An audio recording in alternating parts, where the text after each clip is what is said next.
We're actually in part 2 of our series 212 ABQ. How many of you are just wearing your your own design shirt right now? You got that? Last week we did that, and so if you missed out, sorry for you. You just don't look as good as we do. But it's okay. We welcome you here, even if you don't have as much style as us. Anyways, we had a lot of fun last week, and this week we're going to have a lot of fun as well. And so we unveiled 2 core values. If you don't know what the series is necessarily about, it's really to define who 212 is. In fact, about 7 months ago, I really wanted to do this series. I really wanted to talk about vision and what we wanted to do in Albuquerque, where we wanted to go, and how we were going to do it.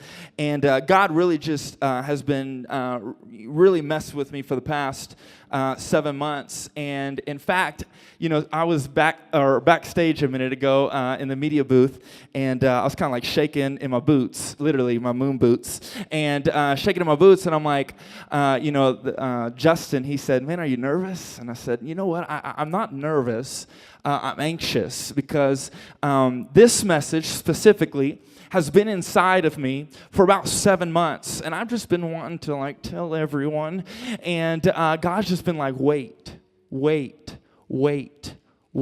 and he just keeps saying it week after week after week, and I told you a little bit about that last week, and so I'm really, really pumped up about tonight. And so we're going to actually unveil 2 more core values of 212. We will have 10 at the end of this. And so how many of you remember last week's core value? What was the first one?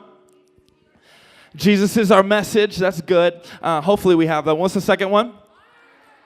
Honor is our calling, and I want to kind of unveil the next 2. It's going to be Jesus is our message, honor is our calling, creativity is our method. Say that with me. Creativity is our method. That's how we're going to do things. And then the 4th one is going to be people are our heart. That was a little hard. Now say that one with me. People are our heart. You got that? You got that? Write that down if you're a note taker. We do believe that you come to church to learn and to get something out of it, not just free sunglasses, but you do get something out of this spiritually, mentally, whatever that might be. And so we do encourage note taking, okay? So creativity is our method. It's really simple. In fact, I'm only going to probably take about 2 minutes to talk a little bit about that because creativity is kind of self-explanatory. God created the heavens and the earth, and there's no one more creative than him. Would you agree? Would you agree? And so we try to be as creative as we can. In fact, this is what I want to do.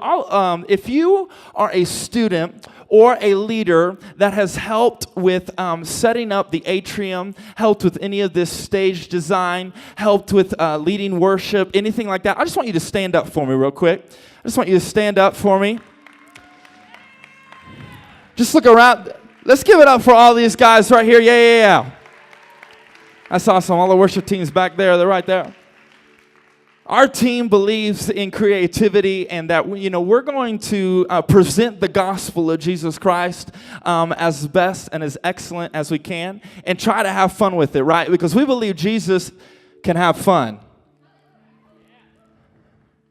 I believe Jesus can have fun. We believe Jesus can have fun. Anyone else believe that?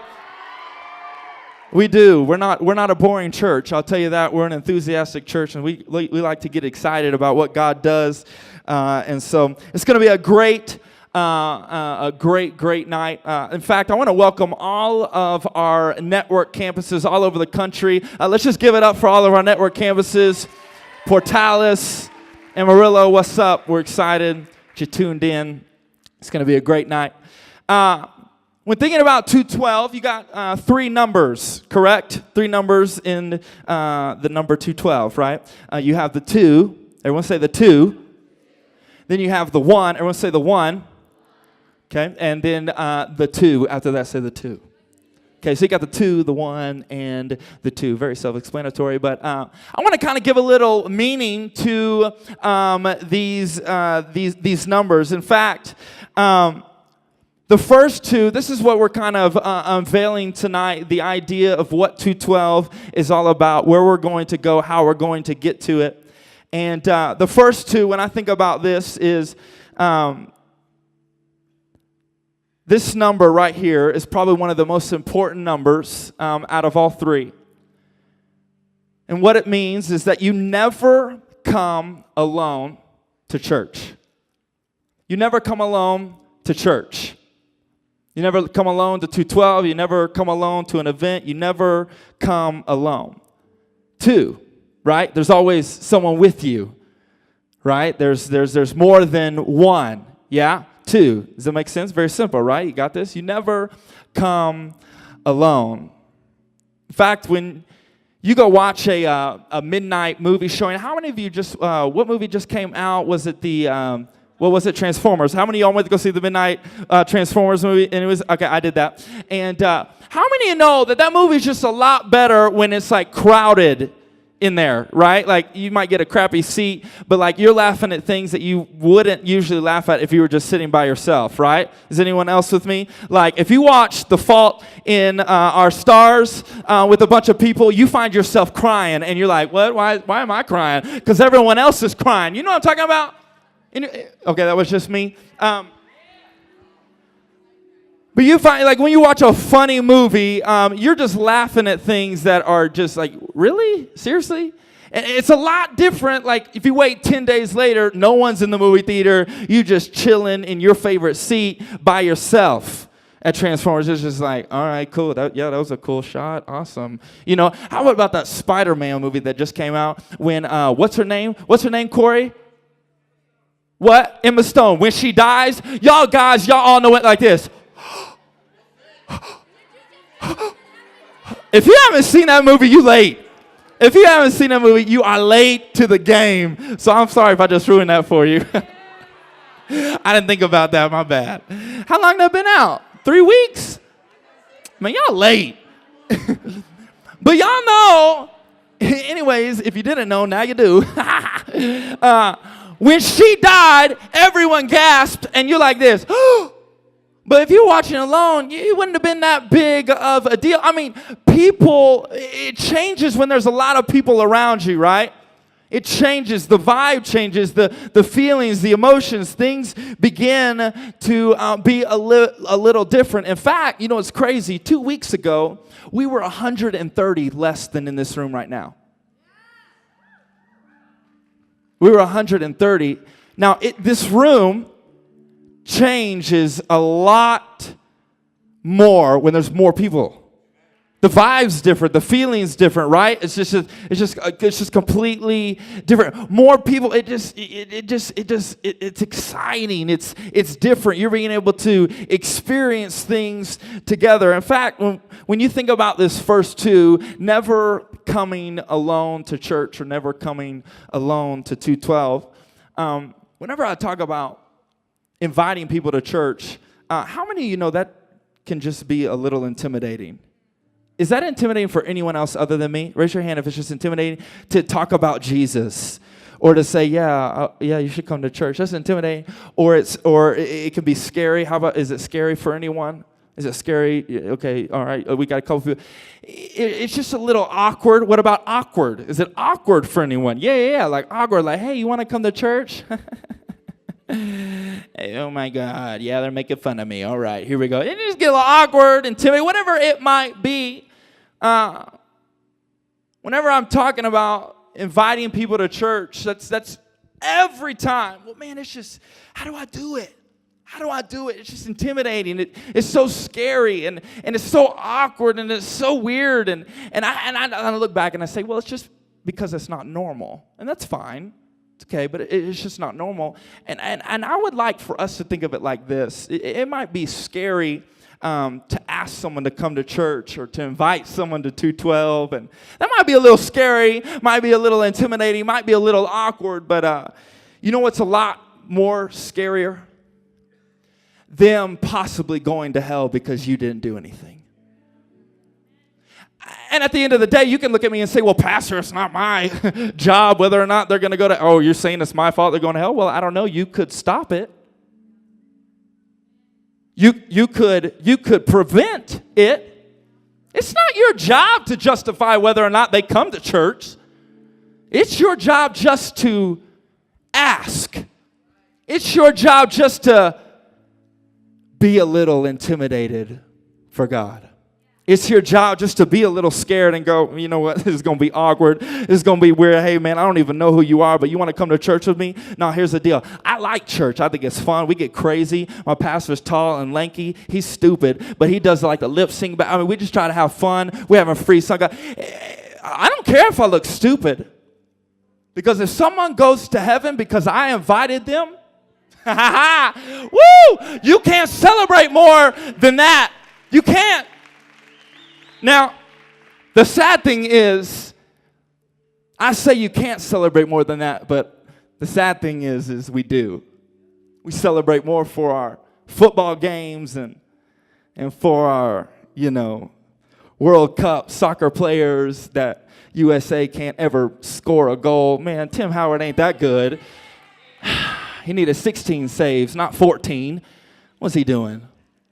We get more excited about that stuff than people coming to Christ. And this is the whole idea of, you've heard me say this before if you've been here.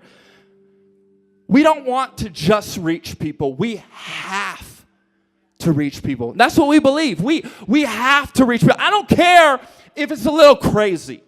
I don't care. I don't care if it's a little awkward. We have to reach people. In Matthew 28:18-20, it says this: then Jesus came to them and said, all authority. How much authority? How much authority? Because this is important. All authority in heaven and on earth. Where? In heaven and on earth has been given to me. Therefore, go and make disciples of all nations, baptizing them in the name of the Father and of the Son and of the Holy Spirit, and teaching them to obey everything I have commanded you. And surely I am with you always to the very end of the age. A lot of times when you talk about vision, we're going to talk about numbers. We're going to talk about the number of kids that are in here, or teenagers that are in here, and the number of kids that we want. Because whenever you talk about vision, you usually have to talk about numbers. But let me tell you something real quick, just before we get even this thing started.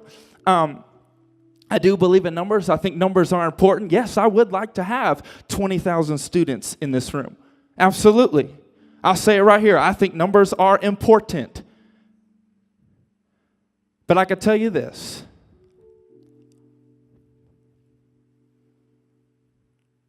I believe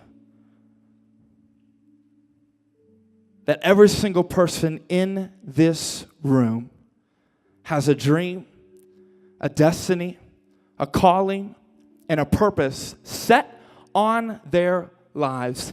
And I believe that we can help you set your eyes on Jesus. I truly believe it. I truly believe it.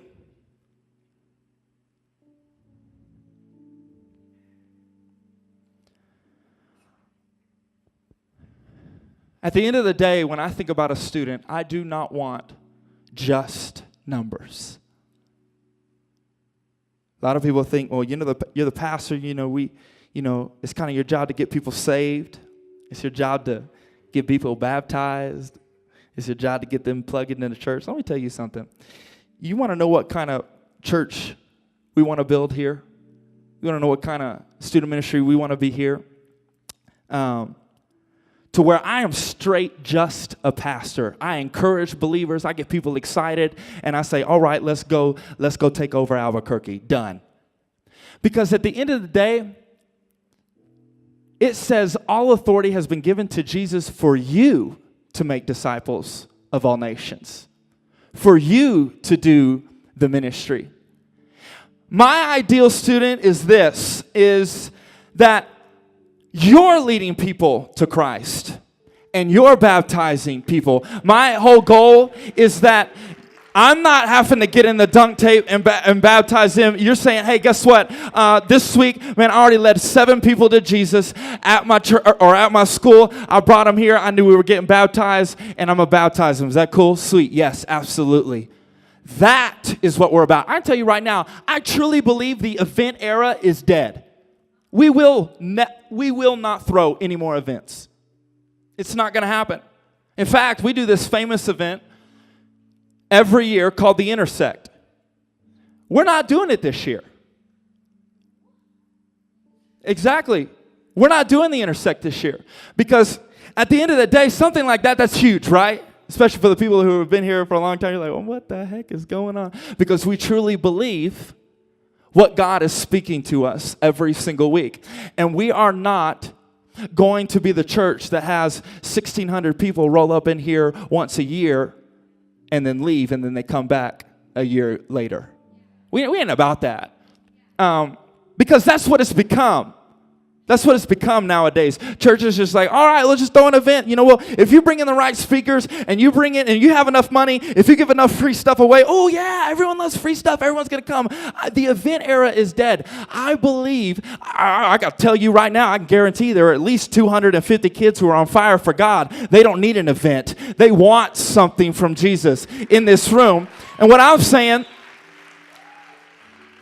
is we're going to make every week a special week. Every week is an event for us. You're not going to want to miss one week. You here this week, if you missed last week, I'm telling you, you missed some things. You missed a lot of things. Every week is special because we do not want. That's why people don't even like Christians these days, because they come to church and they act, ooh, ooh, ooh, cutesy Christian, and then they come right back a year later. They're this event Christians. Oh, let's get party for Jesus. Yeah, no, we get crazy every day if we have to. We get excited for him every day. We have miracles happen every day. We have things happen every single day. God's not an event God.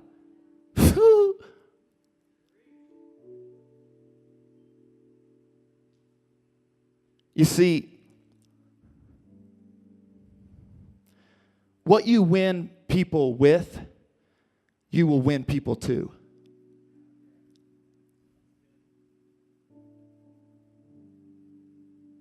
And for too long, we've won people to free stuff and awesome lights and 1-year services.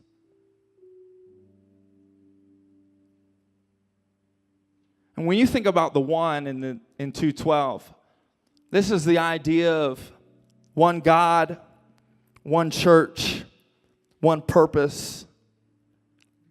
That's the idea. We believe in Jesus Christ. We believe he's the greatest thing ever. We believe that he's alive and well. And there is one purpose, and that is to serve him, that is to honor him, that is to love him, that is to preach him. That's to be more like him every single day. And when you look at Luke 6:46, it says this: why do you call me Lord and do not do what I say? Whew. How many of you know sometimes you can just be in those situations, you just come into 212, you're just like, hey, Lord, I love you, but you never do what he says to do. That could be a little convicting. That could be a little challenging sometimes. Like, whoa, this is getting deep. Yeah. We like to get real. I ain't a fake pastor. I'm trying to get as real as can be.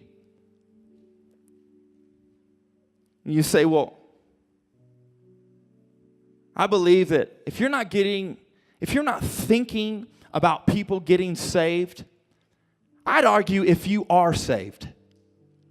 If you don't think about people every day, every week about coming to Jesus and wanting to know more about Christ, I would beg to argue if you even know what salvation is. Because that's what it's all about. I want to let you know this. 212 is you. But 212 is not about you. Think about it. That's really hard if you don't understand. 212 is you. You are 212. but it's not about you. So what does that mean? Well, I am 212, but I'm not about myself. I'm about other people. I am 212. I am who God says I am. I'm a part of the family. I am 212. But you know what? It's not about me. It's about everyone else. It's about the people. It's about my other one, my 2. All right, come on. I got my 2. You are 212, but it's not about you. You say, well, why me? How can I make a difference? I'm so young. You know what? Man, everyone else can do it. You know, let's just leave it all up to Dawson. Let's just leave it all up to Dawson to do it. I mean, she brings people every single week. So at one point, she brought like 28 people. Oh, you know what? She keeps doing it. That's fine. No worries. You know what? Who cares? I don't need to bring anyone. I don't need to do any of that stuff. No. I'm not 212. I'm good. You look at Jeremiah 1:7. It says this. But the Lord said to me, do not say I am too young. You must go to everyone I send you to and say whatever I command you. Say whatever I command you. I love what the Message version says in Jeremiah 1:7. It says, God told me, don't say I'm only a boy or I'm only a girl. I'll tell you where to go and you'll go there. I'll tell you what to say and you'll say it. How crazy is it that it pretty much just ends that I'll tell you where to go. And we just leave it right there. Because, and you'll go there is on you. But we just, oh, you know what? Yeah, you tell me where to go. Oh, yeah, you tell me what to say, but the next part of the sentence is on you, and you'll say it. You will say it. Don't be afraid of a soul. I'll be right there looking after you. God's decree. Even when you know that God is right there, right beside you, that didn't help you. They'll tell me where to go, but you know what? I'm not going to go. They'll tell me what to say, but you know what? I'm not going to say it. When you look at Mark 16:15, this is what it says. You say, well, he doesn't really tell me where to go. He didn't really tell me what to do. I'm going to tell you what he's telling you right now. Mark 16:15, he said to them, go. Everyone say go. Oh, it got quiet. Because it's hard. It's hard to talk action. It's easy to talk the talk, but it's hard to walk it. Everyone say go. Go into all the world and preach the gospel to all creation. To who? It's funny, we're more concerned with pampering the saved than reaching the lost. We're just so excited. Yeah, man, we get crazy. I am alive. We just get, excited, but, I came by myself. You come by yourself from now on, you're saying it's all about you. Think about it. Right? All right, this is for me. I'm ready. Man, Pastor, I hope you're good today. You better be funny. You better be real good. Don't mess up. You better speak into my life right now. Come on. Baby, they better pick the right songs. Oh, my goodness, man. Oceans better play. Tori better get it. You know what I'm saying? Like Oceans it better be like a Hillsong conference in here. Oh, my goodness. I think it's all about us. And I'll tell you this, a lot of times when you talk about inviting people, not everyone can be invited. Not everyone wants to go to church. Not everyone wants to know about Jesus. Not everyone wants to be a part of it. And that's cool because guess what? Jesus didn't try to convert the 2 thieves on the cross. He waited for them to look at him. He didn't try to convert them. He waited till one of them looked at him and he said, all right, we'll talk now. But think about it.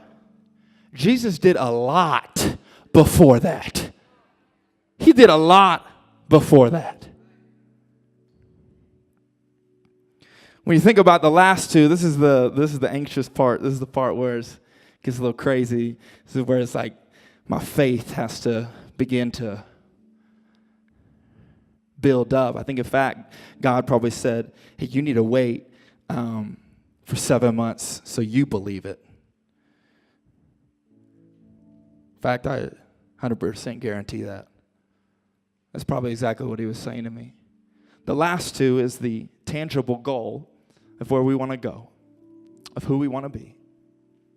And it's the idea that in Albuquerque, we have 80,000 teenagers. Ooh, that's a lot. 80,000 teenagers, 6th grade, or 12-year-olds all the way till 19. 80,000. So in this moment right now, we're reaching about 0.29% of Albuquerque, which is phenomenal, and which is one of the biggest in Albuquerque. So that's fantastic. But I want to kind of set forth the goal, the challenge of what we want to do. The idea is that we want to reach 2% of Albuquerque teenagers. 2%. You say, okay, 2%, man, that's easy, bro. 2%, that's 1,600 people. 1,600 teenagers, 1,600 students. In fact, 1,600 people could not fit in this room. It couldn't happen. And I was praying about this, not just an idea that we came up with. Oh, okay, the 2%. All right, we'll do that. In fact, man, there was a lot of events that happened, a lot of prayer that happened, a lot of confirmations that happened. In fact, when you look at the main auditorium, the most people that has ever fit in that room and the max capacity is 1,600 people. In fact, I went to Pastor Galen and Pastor Dustin, and I said, man, we want to do some awesome things. And, man, if we begin to grow, if we begin to do some things, if these students begin to latch onto something, are we going to have any limitations? They looked right at me and said, absolutely not. What are you thinking? I said, well, man, what if it grows to 800 people, 900 people, 1,200? Well, you just move to the main. Just go to the main. I said, we can have the main on Tuesday? Yeah, Tuesday is your building. You can have this whole church on Tuesday. Oh. And so in fact, God's saying, you know what? You don't have any physical limitations. And to be honest, we don't even have any spiritual limitations because that's on God's hand. God's going to come through. The only limitation is on us. Do we have enough faith? Do we have enough courage? Can we put enough faith in the family to believe that we can achieve this goal?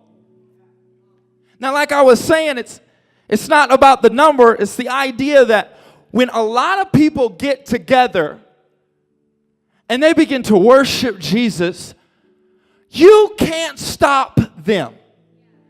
It just doesn't happen. Things begin to happen. People begin to, you're encouraged by the amount of people in the room. You're excited. Oh my gosh, look at where it's at now and look at where it was. Wow. That's exciting. That'll excite leaders. That'll excite you guys because at the end of the day, no one is coming to hear me preach. No one's coming to watch this worship. Nuh-uh. No one's coming to see these stages. No. No one's coming for any of that. At the end of the day, people are coming because they want to know more people. They want to come because they're like, dude, these guys are awesome. This community is fantastic. Wow. I'm excited about being with these friends. You know what? They lift me up. They encourage. You know what? They're there for me. This is community. This family is different. And I want to challenge you with something right here. I got 8 minutes left. I want to challenge you with something right here. Tonight, we're literally going to put it to the test. We're going to literally fall flat on our face or land on our feet. In this room, there are 368 people. I'm talking to every leader. I'm talking to every parent. I'm talking to myself right now. So everything that I'm about to say, I'm taking it as well, okay? There are 368 people in this room. Now, you ready for this? Next week, next Tuesday, if everyone jumped on the idea that people are our heart, that we truly love people and we truly want people to really know who Jesus is and not just say it, but they truly live it out. If we really believe in God and we really want people to experience who He is, if everyone brought just one person next week, you know how many people would be in this room?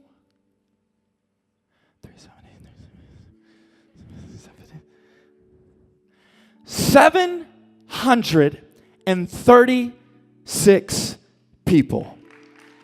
No, wait. Y'all clapping like we done it already. 736. In fact, you know what the fire code for this room is? 549. That's like the max we can have. 549 people. Now here's the deal. If we have more, I don't care. I'm stuffing them in here. You know what I mean? What you gonna do, Fire Marshal? You got one. We got 750. You know what I mean? Get blazed. Anyways, 750 people, right? But listen, that's if everyone in this room brings a person. Luke, that's if you bring a person. Ryan, that's if you bring a person. Sound guy, Justin, that's if you bring a person. You think I'm kidding? Pastor, that's if you bring a person. That's if you bring a person. I'm saying everyone, because this is what happens. Are you ready for this? About 50% of you are kind of like, whatever, man, I'm good. I ain't even going to show up next week. Exactly.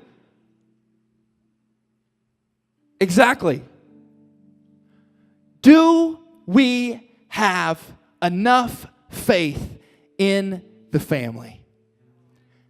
At the end of the day, think about it. Can we put our faith in each other? This week, we're about to test it.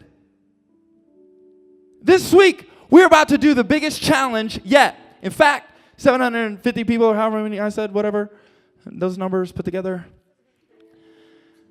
750 people, that would be a record. It's never been done here. It's never been done in this room. They would freak out. It'd be awesome, though. It'd be cool. 750. That's if everyone brings one. Now think about this. That's not necessarily easy to do, but yet it's so simple. 7 days, 172 hours, one person. Man, I stay at Starbucks and I'll make someone go. All right, you coming to church? I just say that the whole time till I get someone to, yeah, I'll come to church. Cool, sounds good. All right, meet you at Tuesday, 7 o'clock, California church. Boom, all right. 7 days, 1 week to bring one. Dawson, don't bring more than one. Why? Because what people think is, oh, you know what? They'll take care of me. They got my one. And we're not about that right now. We're about if we can put our faith in the family, not if we can put our faith in 20 other people who really care. Can we put faith in the people in this room right now? Can we? Well, guess what?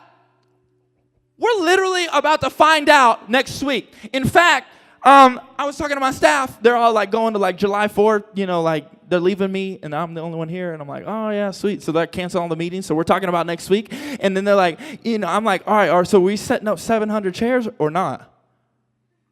I'm still wondering if I can put faith in us. Because it's not easy, yet it is so simple. It's so simple. If everyone say everyone. Because see, not everyone just said that. Think about it. If everyone brought one, if everyone jumped on and said, you know what, that's easy. I could bring one. I can bring one. I can change. I could be a part of the difference. You know what? It isn't about me. It's about everyone else that doesn't know about this place. It's about everyone else that might know about this place, but doesn't really know about Jesus, doesn't really truly believe in it. People are our heart. And in fact, I'm going to write 2 sermons. And I'm going to write the sermon if we have 750 people and if we don't have 750 people. And I'll practice both. And guess what? You will decide what I preach next week. Even I will. I'll bring my person on stage. This is the person I brought right here. We are going to put to test live handles, real action. No more of this fake stuff, man. Let's do real Christianity. Let's see if we can really talk about our faith and really express stuff. You know what I mean? Let's see if we can go out there and be like, hey, you know what? I like Jesus, man. You should like Jesus too. Oh, you think I'm corny? Cool, man. All right, next. There's a lot more people. It's not my job to justify whether or not they come. It's my job to make sure I do everything I can to get people closer to Jesus. And here's the thing. I was telling the Select last night, you determine where 212 goes. We can talk about this for the next 8 months until you get it. Because in fact, you're not going to be able to lead someone to Christ if you can't lead them to a building. I want to get to the point where, man, leading people to the building is easy. Okay, we got that. Sweet, good. We express our, all right. Let's get some handles on how we lead them to the Lord. You decide that. Every week, I'm gauging the crowd, wondering, are they getting it? Are they not getting it? Okay, all right, we're going to have to preach it again. Think about it. The last 6 months, I've been saying the exact same thing, just a little different. About a month ago, y'all started getting it. Really started getting it. Now we're starting to get in some new things. You guide where 212 goes. How hungry you are guides where 212 goes. It does. It just truly does. And that's my job as a pastor, to steward that, to guide, to help with that. You know what? If you need some help with this, okay, we're going to help with Bible plans. If you need some help with just listening to the right kind of music, okay, we're going to help with that. I'm here to encourage you, to lift you up, to see you do something for Jesus. Not me. You. You do the ministry. That's how movements begin. That's how big things start. That's how conversations happen. That's when they just came out with a movie. Hillsong just came out with a movie. I don't know if y'all know anything about Hillsong. Hillsong's a big church, over 100,000 attended. It's in Sydney, Australia. It's all over the place. They're coming out with a movie. Warner Brothers is doing it. I mean, that's the biggest thing. It's crazy. I can tell you right now, Jesus is the coolest thing happening right now, because teenagers and people are understanding how important he is. That, you know what, drugs ain't working. You know what, all this fame is not working. You know what, all this fashion and clothes, all these things that I think I want, it's not working. Relationships aren't working. I need a real relationship that can begin to transform my life at any moment. If I want God to do something right now, then God do something. If I want him to be in my life, God, do something. Say something. Make me feel something. Talk to me. Love me. I need you. Because at the end of the day, guess what? He wants you. He wants every single person in this building. He wants you on his side. And the crazy thing is he doesn't need you to do it. But he wants you to do it. He wants you to do it. He wants the people that go, you know what? Okay, we're in Albuquerque. It's a desert place. It's a wilderness, whatever. You heard me last week. He can drop fish at any moment. But are you ready for it? Are you ready for it? Can you do it? Can you step out? Do you truly believe people are the real point? I tell you this is the last thing I'm going to say. The only thing that has eternal value is people. Guess what, boys and girls? Just in case you didn't know, you don't get to take your flat bill to heaven. You don't get to take your girlfriend to heaven. You don't get to take your relationships. You don't get to take your trophies. You don't get to take your achievements. None of that. I think that's all fine and good. But the only thing that has eternal kingdom value is people. Look to your left. That is the most valuable thing in the world. Look to your right. That is the most valuable thing in the world. That's the only thing with eternal value. Everything else is worthless. It's worthless. I'm not saying, I ain't going to have the nicest shoes. You know what I mean? I'm going to dress because I like fashion. I'm cool with that. But what I'm saying is, why do we let it control us? Why do we let it go, you know what, I ain't going to do this, man. This is weird. I'm leaving. You can leave. You can leave. Okay. Cool. Don't be the poison in here. I can tell you right now, a lot of people, whenever groups get big, it's like, you're a cult, you're a cult. No, because I'm giving every single person in this room a chance. I'm giving them the opportunity. If you want to, cool. If you don't want to, cool. Good. We're not a cult. I give you the chance. Let me pray for you as we close. God, I thank you. Even in this moment, God, the things that you're going to do this week, God, I pray that we would understand. God, it might not be the easiest thing, but yet it is so simple if we would just grasp our mind around it. Jesus is our message. Honor is our calling. Creativity is our method. And people are our heart. God, I pray that you would begin to break people's heart for people, just in general. God, we know that sometimes it's just hard to love dumb people. God, we know that it's hard. And I pray that we would have a heart for people like you do, though. God, that next week we're going to set up 700 chairs. And that every single person in this room right now is just going to make a declaration saying, you know what? I'm going to be part of something bigger than myself.